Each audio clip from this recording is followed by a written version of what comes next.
Então, nessa parte da aula, nós vamos estudar a representação de interação.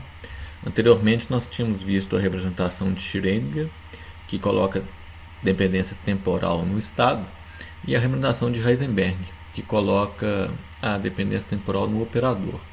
Aí nós tínhamos duas equações, a equação de Schrödinger e a equação de Heisenberg. Uma para o primeiro caso, a outra para o segundo. Agora nós vamos ver o que acontece nessa representação de interação. A ideia aqui é partir de um hamiltoniano que é dado por um H0, que a gente conhece bem, é o hamiltoniano não perturbado, e uma perturbação dependente do tempo que eu vou chamar de VT. Isso é o meu hamiltoniano completo do sistema. Então vamos criar uma representação adequada para tratar esse problema. E o ponto de partida dela é fatorar a parte da dependência temporal que vem do termo não perturbado do hamiltoniano, do H0. Assim, eu escrevo o estado meu psi de t, ele passa a ser escrito como essa dependência temporal devido a H0 fatorada. Mas ainda carregando uma outra contribuição na qual estará contida a contribuição da perturbação. Eu vou chamar essa parte do psi de interação, que é o que eu preciso determinar. Eu preciso determinar a evolução temporal agora desse psi de t. Se eu conhecê-lo, eu conheço o psi de t. Então, para tratar o problema com essa proposta, eu a substituo na equação de Schrödinger, porque IH barra ddt de psi de t é o hamiltoniano completo, né? H0 mais V de t, o estado psi de t. Então agora eu vou substituir minha proposta ali e vou já fazer a derivada temporal usando uma regra de produto. Então, derivando a exponencial, eu tenho aqui o H barra que corta, o I2 menos 1 corta com esse sinal, e eu vou ficar só com H0 vezes a exponencial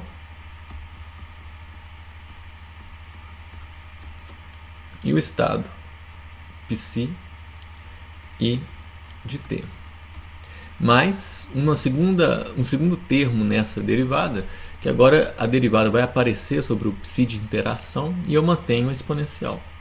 É elevado a menos IH0 t sobre h barra ddt de psi I de t. Bom, esse é o lado esquerdo da minha equação. Isso tem que ser igual, então, ao lado direito, que é um H0 mais V de t, psi de t novamente, que vai ser substituído por E elevado a menos IH0 t sobre h barra psi I de interação. Agora eu olho para essa equação e percebo o seguinte: tem um termo no lado direito que é H0, a exponencial psi de t, que é exatamente esse termo aqui, primeiro. Então eles cancelam. O que resta, eu posso escrever da seguinte maneira: essa exponencial que está do lado esquerdo aqui, eu posso transferir para o lado direito. Ela vem como E elevado a I H0 t sobre h barra V de t é elevado a menos I H0 t sobre h barra psi de t. É igual. O que resta no lado esquerdo agora é a derivada temporal do psi de t. Essa vai ser a minha nova equação de evolução temporal, a equação de evolução temporal para o psi de interação. Eu posso escrevê-la de outro modo, definindo essa quantidade que aparece aqui como um VI um V de interação, um VI dependente do tempo. Então, com essa nomenclatura, a minha equação passa a ser escrito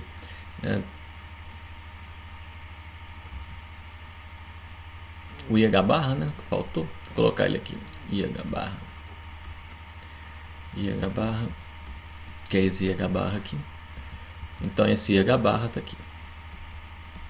Então o que sobrou é um IH barra DDT de psi de t é igual a um VI do tempo psi do tempo. Essa é a minha nova equação. Com essa nomenclatura ela fica com a cara conhecida, mas agora com essas quantidades definidas por duas equações. A primeira é uma delas é essa equação que define meu V de interação, e a segunda é a minha proposta inicial que relaciona o psi de interação com o meu psi de t. Então, com essa equação a gente observa três características importantes que distinguem essa representação das demais.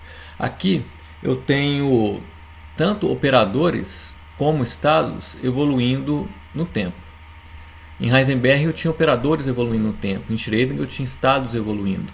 Aqui eu tenho operadores e estados evoluindo.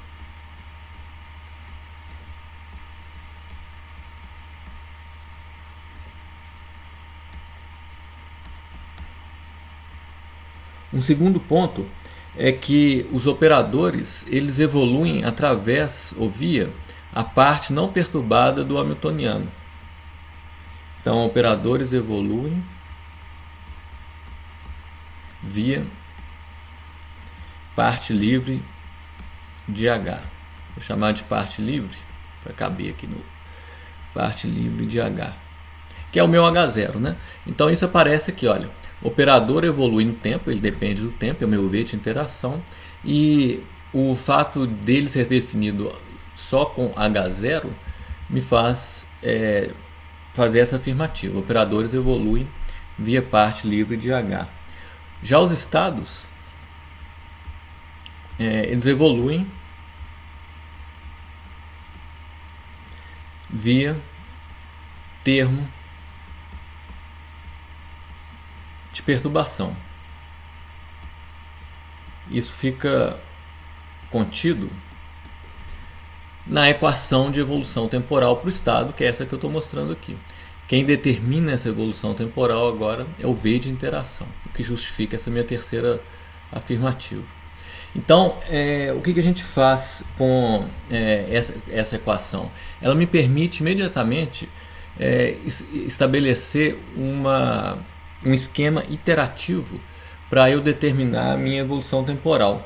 Porque notem que eu posso integrar essa equação e escrevê-la numa forma integral da seguinte forma: psi de t é igual a 1 sobre um psi de d0, né, integrando,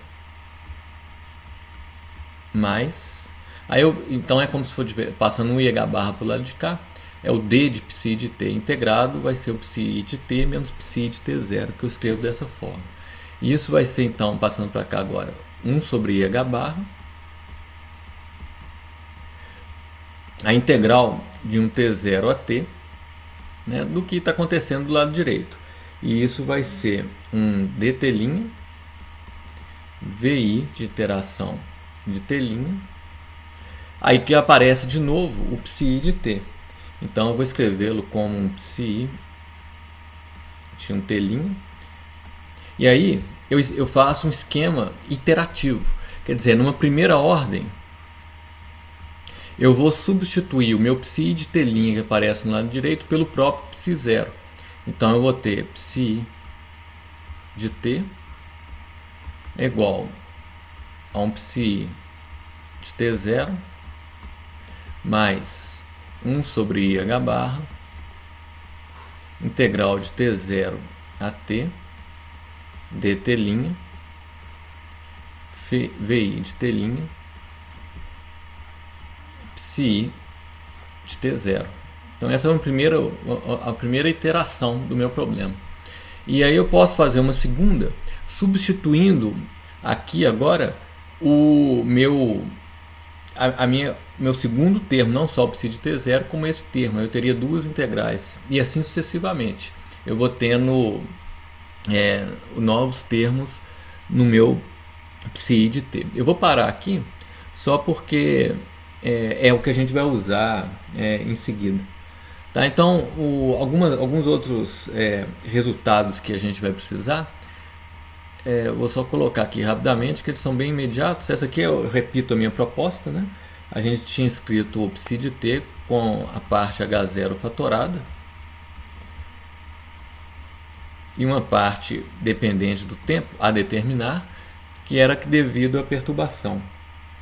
Então, se eu venho aqui agora, quero estudar, por exemplo, uma transição que vai de um estado 0, né, a um outro estado n, eu posso, um estado ortogonal ao outro, eu posso identificar o meu psi de t0 com esse estado 0, e na hora de calcular probabilidade do meu psi de t estar no estado n, calcular essa projeção, eu posso escrevê-la então partindo daqui, ó, né, dessa equação proposta, né, projetando aqui em n, como 1e elevado a menos i en t sobre h barra, que é a atuação desse operador, né, no Bra n, que vai dar isso aqui, n psi i de t. Quer dizer, a atuação vai levar a isso vezes o Bra n, né? Aí o Bra n atua no psi i de t. Então eu posso ter esse resultado, e que a gente vai usar também para fazer algumas contas daqui a pouco. Então a pergunta que a gente vai fazer e tentar responder nessa representação é justamente essa aqui, né? Qual que é uma taxa de probabilidade para que eu tenha uma transição de um estado inicial do meu hamiltoniano não perturbado para um outro estado n. Tá? Então isso a gente vai tentar responder usando essa representação.